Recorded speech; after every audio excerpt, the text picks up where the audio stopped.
they have a fluctuating sperm count. Sometimes it will be normal or sometimes it will be very low. Suddenly one sample will be Azoospermia. So definitely I recommend to go for a semen freezing.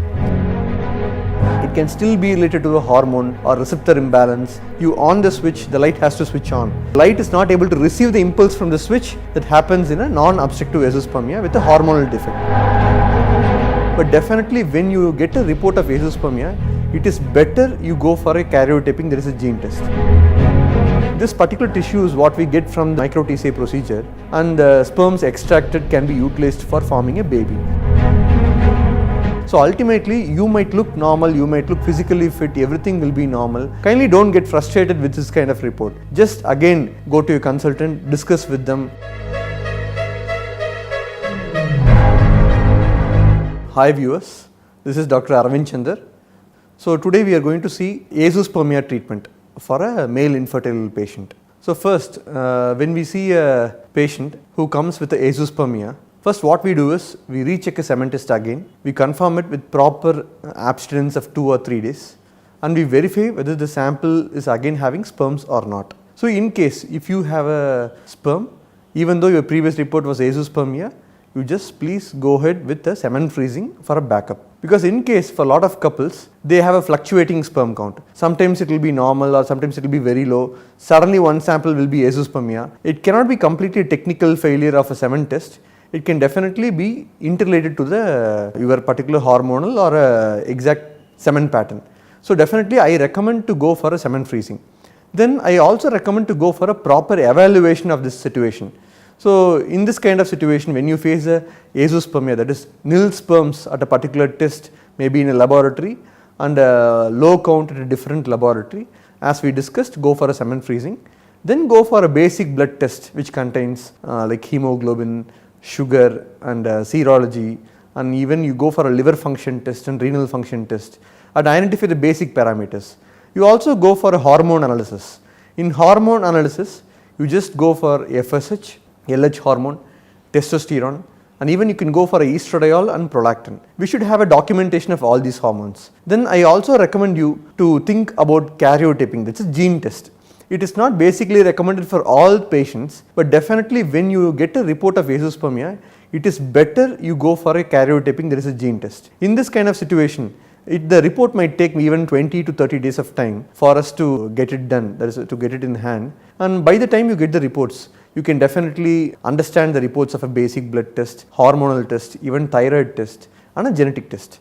And we will get to know the reason, what is the reason for this Azoospermia or a very critical low count. And based on this, your consultant will definitely advise for the further treatments. So when we go for Azoospermia, definitely commonly there are 2 types of Azoospermia. There is an obstructive and non-obstructive. In obstructive Azoospermia, there is a possibility of absolutely normal hormone test or even a slight varied hormone test, and other parameters might be normal, but you will just get a Azoospermia report. That is, every hormonal pattern, every test will be normal, but you will get a Azoospermia. In this kind of patients, you might require to go for a TSA procedures or a micro TCA procedures. So when a consultant treat you, first they will go for natural based methods, they will try medical methods, and if all these methods fail, then probably they might take you for a TSA procedure or a micro TCA, or there are some other terminologies also like PSA, MESA, which are all related to the testicular sperm extraction procedures. So when you do this kind of technique, the consultant tries to aspirate a sperm from your testis. It's like just a blood test. When we do a blood test, we just prick a needle, we aspirate your blood, we do the sampling, we analyze your blood parameters. Similar like this, we will just hold the testis and put a needle inside and try to aspirate the contents from the testis. So in turn, this particular tissue is what we get from the micro TCA procedure. We crush this tissue and put it in a microscope and do analysis. Ideally, when we do the test, we will know like how is the semen parameters. Sometimes for a good obstructive Azoospermia patient, there is a high possibility of getting a good sperms with TSA, and these sperms can be stored or it can be synchronized with your wife's IVF, and the sperms extracted can be utilized for forming a baby, so that you can avoid going for a donor sperm. So in this particular treatment, the methodology of treatment is more important, because when you don't go for a proper treatment, you lose your time, you lose all your energy, you lose your money, and everything is lost. So I think definitely you have to discuss all your pros and cons of the procedures with your consultant. And in case of non-obstructive Azoospermia, it can still be related to a hormone or receptor imbalance or receptor morphism, dysmorphism, where your hormone might be normal in the initial stage, but over a particular period of time your hormones might act, but the testicular receptors will not respond to the hormones. It's like you have a switch in your home, you on the switch, the light has to switch on.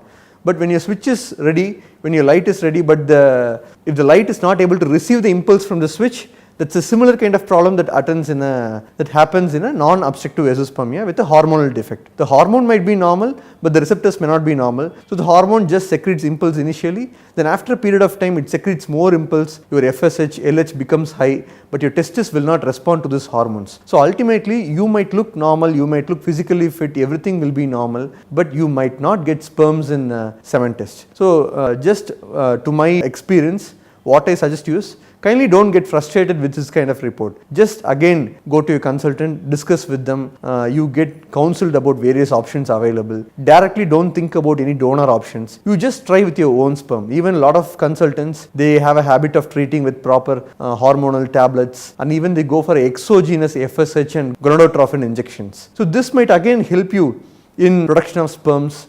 Even sometimes non-obstructive azoospermia also might respond to a good hormonal treatment. Then after this hormonal treatment, as I discussed earlier, you can go for a testicular sperm aspiration, either like a trial TISA, or you can go with a procedure combined with the ovum pickup of your wife, and the sperms can be aspirated, and over a particular period of time in the laboratory, these tissues that is extracted from testis will be analyzed, and if there is a good sperm, then the eggs can be fertilized.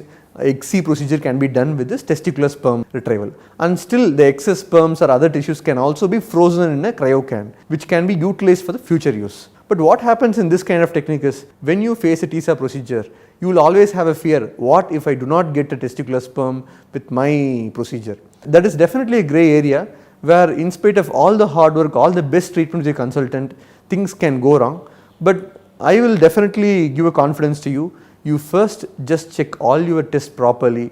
Don't be in a half-hearted mind. Just believe your consultant, make them to treat you, just do all the evaluation, properly go step by step. Try to go for a micro TCA procedure or any other best testicular sperm aspiration. Then you can even combine your treatment with the ICSI procedure. In case you don't get a proper sperms, the final option is, whatever eggs you have, suppose your wife has 10 eggs, you have some very few sperms which are not in a very best quality, you try ICSI with your proper sperms, that is fertilize and form an embryo. In case your wife has remaining eggs, that eggs can be frozen and it can be utilized for future treatment also. And final option, if you are not ready to take risk again and again, and if you are in a financial crunch, you want to finish those steps fast, you should not lead into the next financially complicating steps. You can also think about a donor sperm as a last option. But first, you just go for a proper evaluation, follow your consultant, go for a micro TCA procedure and take it forward. So please don't get frustrated with this report, be bold, we will definitely take you forward.